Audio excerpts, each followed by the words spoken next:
প্ৰথমে মই আমাৰ সদৌ বড়োলেণ্ড ইমাম কাউন্সিলৰ ফালৰ পৰা মোৰ সন্মুখত থকা সাংবাদিক বন্ধু বান্ধৱীসকললৈ মই সন্মান যাচিছোঁ। সকলোলৈ গুড মৰ্নিং। মই ইতিমধ্যে আমাৰ ইমাম কাউন্সিলে গোটেই বড়োলেণ্ড এৰিয়াটো আমি ভ্ৰমণ কৰি চালোঁ। বিভিন্ন ঠাইত থকা আমাৰ কাউন্সিলৰ সদস্যসকলে বিভিন্ন ঠাই ভ্ৰমণ কৰিলে। তাৰ পৰা আমি যিটো মেইন উৎস পালোঁ, এই কথাখিনি আমাৰ সদৌ BTAD তথা আমাৰ অসম ৰাজ্যৰ জনসাধাৰণক জ্ঞাত কৰাৰ কাৰণে আজিৰ এই প্ৰেছ মিট।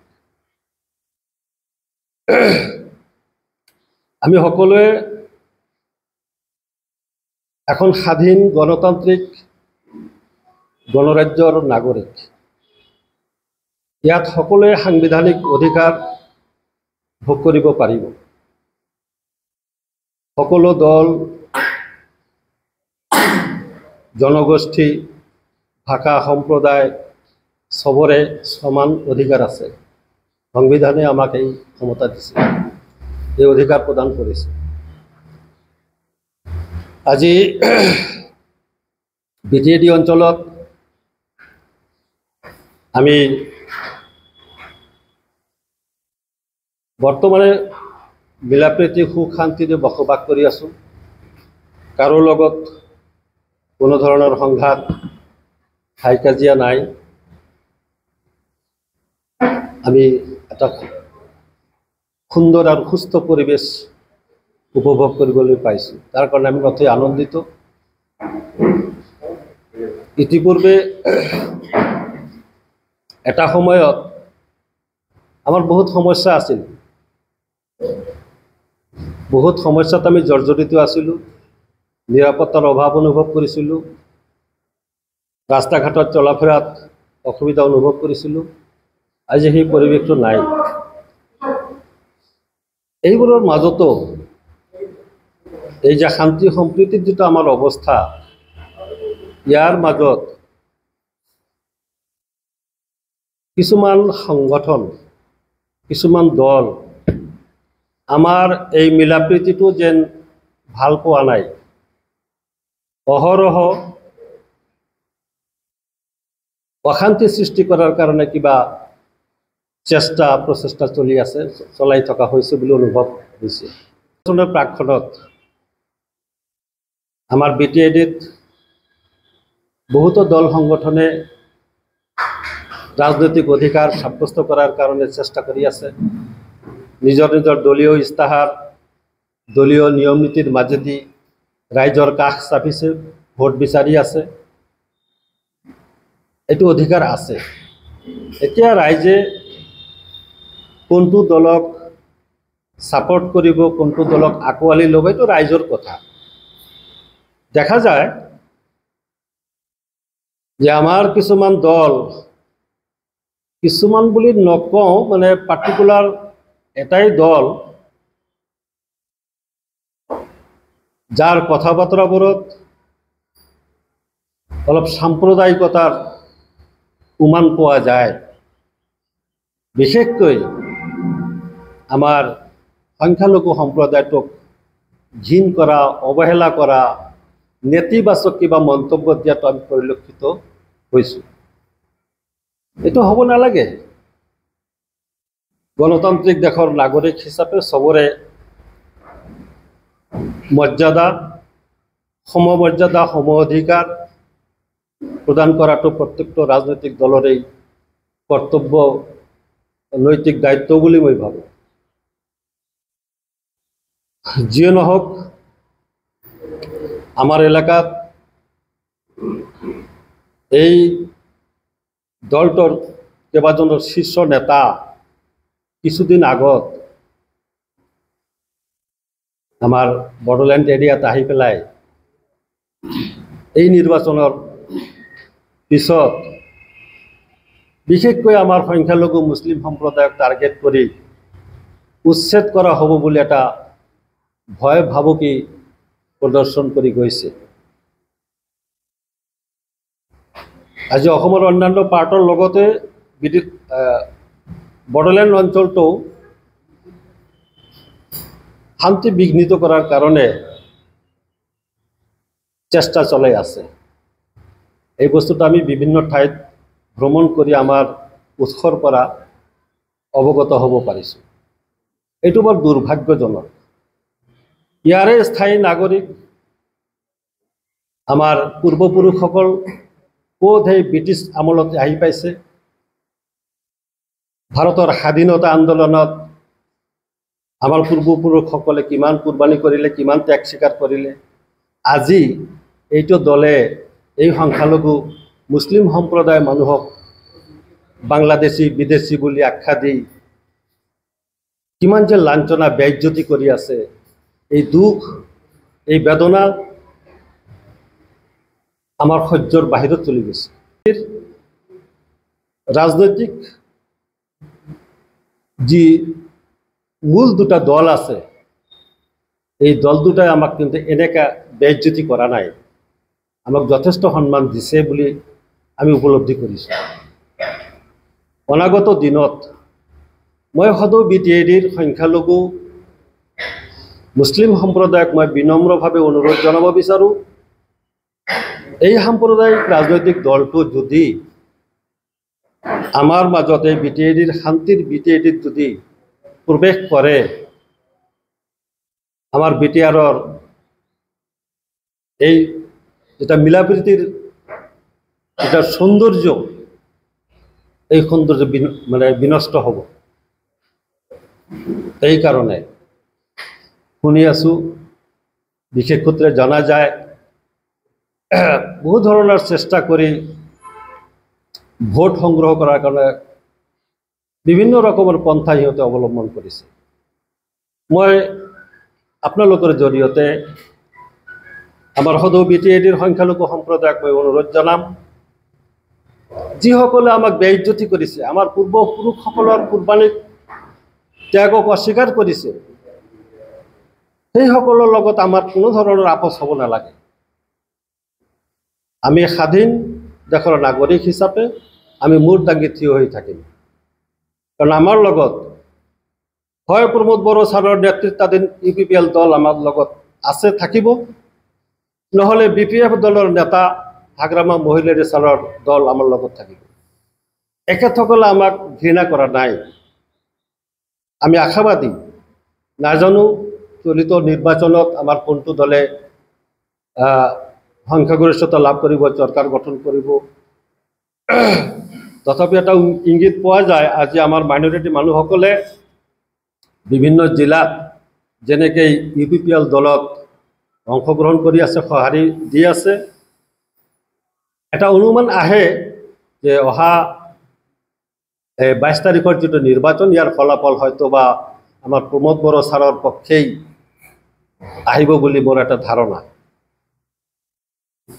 তো লগতো মই বৃহত্তৰ BTAD অঞ্চলৰ, BTR অঞ্চলৰ শান্তি সম্প্ৰীতি লংজিভিটি হোৱাৰ কাৰণে এই অঞ্চলৰ আমাৰ সংখ্যাধিক্য থকা বড়ো জনজাতি ভাইসকলক আৰু তেখেতসকলৰ যিমান দল সংগঠন আছে, তেখেতসকলক মই আমাৰ ইমাম কাউন্সিলৰ পৰা, এই মঞ্চৰ পৰা অনুৰোধ জনাম, আপোনালোকেও সাম্প্ৰদায়িক দলটোক এভইড কৰক, যাতে আমি ইয়াত বড়ো, কছাৰী, ৰাজবংশী, বঙালী, নেপালী, সংখ্যালঘু সব জাতি জনগোষ্ঠী মিলি এটা ফুলনিৰ বাগিচাৰ দৰে আমি ইয়াতে বসবাস কৰিব পাৰোঁ। হৃদয়তা, মৰম প্ৰীতি, মান মৰ্যাদা সহকাৰে আমি যাতে সমিল মিলেৰে আগুৱাই আমাৰ BTAD অঞ্চলখন আমি এটা উন্নত স্তৰত পৌঁছাই দিব পাৰোঁ। আমাৰ অহা প্ৰজন্মই যাতে এটা ভাল BTR উপভোগ কৰিব পাৰে সেই আশা ৰাখি মই প্ৰতিটো দল সংগঠন আমাৰ বিভিন্ন জাতি জনগোষ্ঠীৰ ওচৰত মোৰ আমাৰ ইমাম কাউন্সিলৰ ফালৰ পৰা মোৰ অনুৰোধ থাকিল আৰু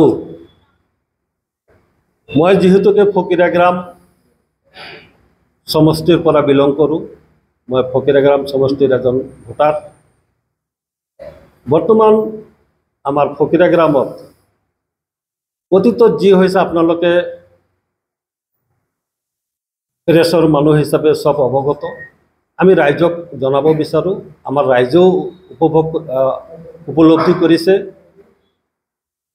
যে প্ৰথম দুটা দশকত এজন নিৰ্দলীয় প্ৰাৰ্থী আফজাল হক চৰকাৰ জিকি আহিছিল তেখেত বিভিন্ন কাৰণত অৱহেলিত হৈ থকাৰ কাৰণে ৰাইজক যথাৰীতি সেৱা কৰিব পৰা নাছিলে মাজত তাৰ পিছত এটা টাৰ্ম সাম্প্ৰদায়িক AIUDF দলৰ আৰু তাৰ পিছত টাৰ্মটো যোৱা টাৰ্মটো বিজেপি দলৰ পৰা প্ৰতিনিধি আমাৰ মাজৰ পৰা জিকি গৈছিল তাৰ পৰা আমাৰ ৰাইজে ফকিৰাগ্ৰামৰ ৰাইজে তেনে কোনো এটা লাভ উপভোগ কৰিব পৰা নাই আমাৰ আশা কৰা মতে আমি একো পোৱা নাই বৰঞ্চ আমাৰ এই শান্তিৰ ফকিৰাগ্ৰাম অঞ্চলটো অলপ অশান্তিৰ পৰিৱেশৰ সৃষ্টি হৈছে আমি হিন্দু মুছলিম আমাৰ গাঁওখনতে হিন্দু মুছলিম আমি একেলগে বসবাস কৰোঁ ইয়াতে ইহঁতৰ কূট কৌশলৰ পৰিপ্ৰেক্ষিত আমি সেই বিশ্বাস আৰু শান্তি বহুত ঠাইত আমি উপলব্ধি কৰিব পৰা নাই বহুতখিনি বিঘ্নিত হৈছে বুলি উপলব্ধি হৈছে আৰু এইবাৰ বিটিআৰৰ এইটো নিৰ্বাচনত APPL দলৰ পৰা আফজাল হক চৰকাৰক জিকাই লোৱাৰ কাৰণে যিহেতুকে প্ৰমোদ বড়ো ডাঙৰীয়াই ৰাজহুৱা সভাত আশ্বাস দিছে ভোটাৰ ৰাইজক উৎফুল্লিত কৰিছে ময়ো এই মঞ্চৰ পৰা আমাৰ বিটিআৰৰ ফকিৰাগ্ৰাম সমষ্টিৰ সৰ্বসাধাৰণ ৰাইজক অঞ্চলখনৰ উন্নতিৰ কাৰণে সমিলমিলৰ কাৰণে শান্তি সম্প্ৰীতি ভাতৃত্ব আৰু উন্নতিৰ কাৰণে ময়ো এইটো মঞ্চৰ পৰা আফজাল হক চৰকাৰ ডাঙৰীয়াক জিকাই লোৱাৰ কাৰণে মই সবৰে ওচৰত মই বিনম্ৰ অনুৰোধ জনাইছোঁ আচ্ছা সাম্প্ৰদায়িক বোলাত আপোনালোকে অৱগত বিজেপি আৰু AIUDF কেৱল মুছলমানৰ কথা চিন্তা কৰে এইটো আমি ভাল নাপাওঁ যদিও আমি মুছলিম মানুহ ভাৰতবৰ্ষখন এটা বিভিন্ন জাতি জনগোষ্ঠীৰ সমন্বিত এটা ফুলনিৰ বাগিচা এটা ফুলেদি এটা বাগিচা নহয় ইহঁতৰ চিন্তাধাৰা এটা বাগিচাত এটাই ফুল থাকিব লাগে এইটো হ'ব নোৱাৰে এইটো আমি কামনা নকৰোঁ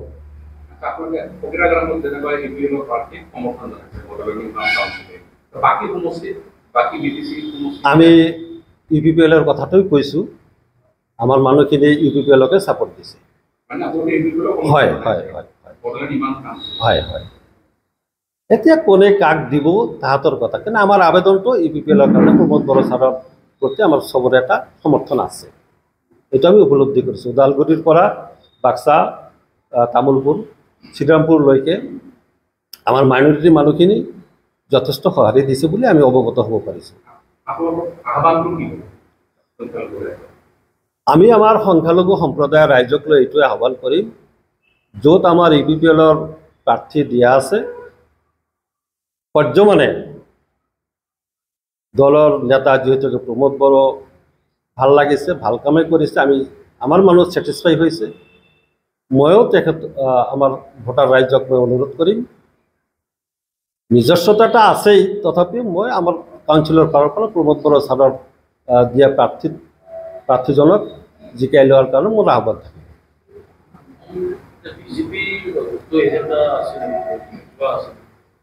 আছে তাৰমানে বিজেপিৰ হিডেন এজেণ্ডা